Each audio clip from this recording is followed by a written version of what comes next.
كردني وەکو عرزم کردن لە بێئستقراری زیاتر هیچی تر ناینتەنەوە. دولة رئيس الوزراء حمزة عثمان من قناة السومرية. طبعا قبل أيام سمعنا بوساطة الإعلام أنه المطارات ستفتح خلال الشهرين القادمين، لكن اليوم وزارة النقل العراقية نفت هذا الخبر. والموضوع الثاني وحول الآن نرى أنه بغداد بعض التصريحات تنطلق لفائدة العراق وإقليم كردستان، هل تعتقدون أن هناك سيكون تبادل في الانتخابات القادمة، أي تكون تحالفات من قبل الأحزاب الكردية مع بغداد؟ وشكرا. خوي أوي مطارات معلومة، مطارات تكرار قساكم، بلام مطارات أويك اوان وكو كارتێکی فشار لەسەر هەرێمی کوردستان لەسەر هاوڵاتیانی هەرێمی کوردستان بەکاری دێنن. ئەو وەکو سەرۆک وەزیران پێم وا دەبوایە بە شێوەیەکتر ڕەفتار بکات، هەستی بە مەسئولیەتی خۆی بکردبەوە وەکو سەرۆک وەزیرانی هەموو عێراق. مەطارات جگە لەوەی کە فشارێکە بۆ هاوڵاتیانی هەرێمی کوردستان و بۆ خەڵکی ئاوارە و ئەوانەی کە لە کوردستانن و پێویستیان بە هاتوچۆ هەیە، يعني هیچ شتێکی تر نییە، کارتێکی فشارە و ئێمە تێش ناگەین بەڕاستی سەبەبەکەی چیە، يعني بە حەقیقەت تێ ناگەین. ئەگەر باسی ئەوە دەکاتن، باسی مەطارات دەکاتن و باسی سڵتەی تایارانی مەدەنی دەکات لەسەر مەطارات، ئێمە پێشتر گوتومانە ئێمە حاضرین، ئێمە ئامادەین بێن با بێن دابنیشین قسە بکەین و ئەوە قبول بکەین و قبولیشمان کردووە. بەڵام پرسیارەکە ئەوەیە، ئەو ناتوانێت سڵتەی تایارانی مەدەنی لەسەر مەطاری نەجەف ئەوە بکاتن. باشە، یعنی چۆن بەو شێوەیە بەم شکلە ڕەفتار لەگەڵ هاوڵاتیانی یەک وڵات دەکات کە پێی دەڵێن عێراق. ئێمە لەوەدا نیگەرانین. مەسەلەی تەحالوفات بە تەئکید هەڵبژاردنی پەرلەمانی عێراق، هەڵبژاردننی بۆ هەموو عێراقیەکانە و بە تەئکیدیش کوردیش وەکو بەشێک لەم وڵاتە سەیری وەزعەکە دەکاتن و بە پێی وەزعی سیاسی خۆی تەحالوفات دەکاتن و مەسلحەتی خۆی. بەڕێز سەرۆک وەزیران هەیە مسابر لە دەستگای سەتەلایتی کوردستان، من دوو پرسیارمە بوو. ئەمڕۆکە کۆبوونەوەتان لەگەڵ کۆمیسیۆنی باڵای سەربەخۆی هەڵبژاردن ئەنجامدا لەبارەی ئامادەکاریەکانی هەڵبژاردن و بڕیاری ژوایە هەفتەی داهاتوو یاخود دوای پشووی سەری ساڵ سەردانی پەرلەمان بکەن، ئایا بۆ ئەوەی ڕۆژەکەی دیاری بکەن؟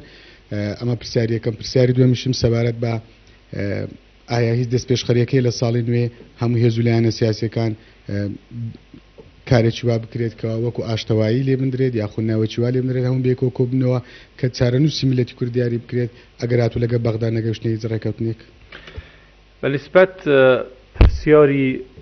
پرسیاری یەکەمت هەڵبژاردن، ئێمە ئەمڕۆ لەگەڵ کۆمیسیۆن کۆبوونەوەیەکمان هەبوو وەکو ئەنجومەنی وەزیران بۆ ئەوەی بزانین ئەو ئامادەکاریەی کە پێویستە بۆ هەڵبژاردن چۆن دەکرێت و کەی ئامادە دەبن بۆ ئەوەی ئەو هەڵبژاردنە بکەن. ئەوانیش هەندێک پێداویستی خۆیان باس کرد، ئەو پێداویستیانەی کە حکوومەت دەبێت بۆیان تەئمین بکات. بڕیاری هەردوو لامان وایە لە کۆبوونەوەیەکی دوای سەری ساڵ، لە کۆبوونەوەیەک لەگەڵ پەرلەمانی کوردستان کە دادەنیشین، ئێمە هەوڵ بدەین ڕۆژی هەڵبژاردن دیاری بکەین، چونکە ئێمە پێمان وایە زۆر پێویستە ئەوە بکرێتن. بە دیارکردنی ڕۆژی هەڵبژاردن ئێمە لە کۆمەڵێک ئەو کێشانەی کە ئەمڕۆ لە هەرێمی کوردستان هەیە ڕزگارمان دەبێ و گەلی کوردستان دەتوانێت بڕیاری خۆی بداتن کەی دەوێ و دەیانەوێ کێ هەڵبژێرن. پێم وایە ئەوە باشترین حەلە بۆ وەڵامدانەوەی ئەو کێشانەی کە ئەمڕۆ هەیە.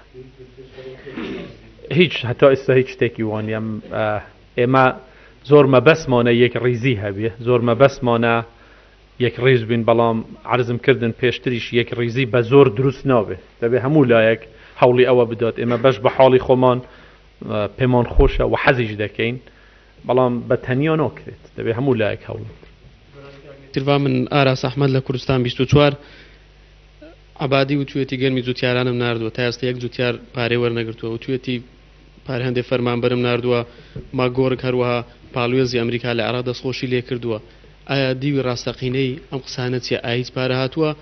ئەگەر نەهاتوو بۆ ئەم قسانە دەکا بۆ ئەمریکا دەستخۆشی لێ دەکا؟ دوو کەی سەردانەکەتان بۆ بەرتانی ئەنجام دەدەن ئەجەندای سەردانەکەتان بۆ ئەوێ چی دەبێت پرسیاری سێمیشم ئایا دەست لە کارکێشانەوە یاخود نامی دەست لە کارکێشانی وەزیرەکانی گۆڕان و کۆمەڵتان بەدەست گەیشتووە کە ئەگەر بەدەستان گەیشتووە ئایا ئەو وەکو سەرۆک وەزیران قبوڵتان کردووە و کوێ شوێنی چلایەنێک یاخود کەی گفتوگۆ لەسەرەوە دەفێت چێ شوێنی یوسف محەممەد بگرێتەوە سەرۆکی پەرلەمان زۆر سپاس.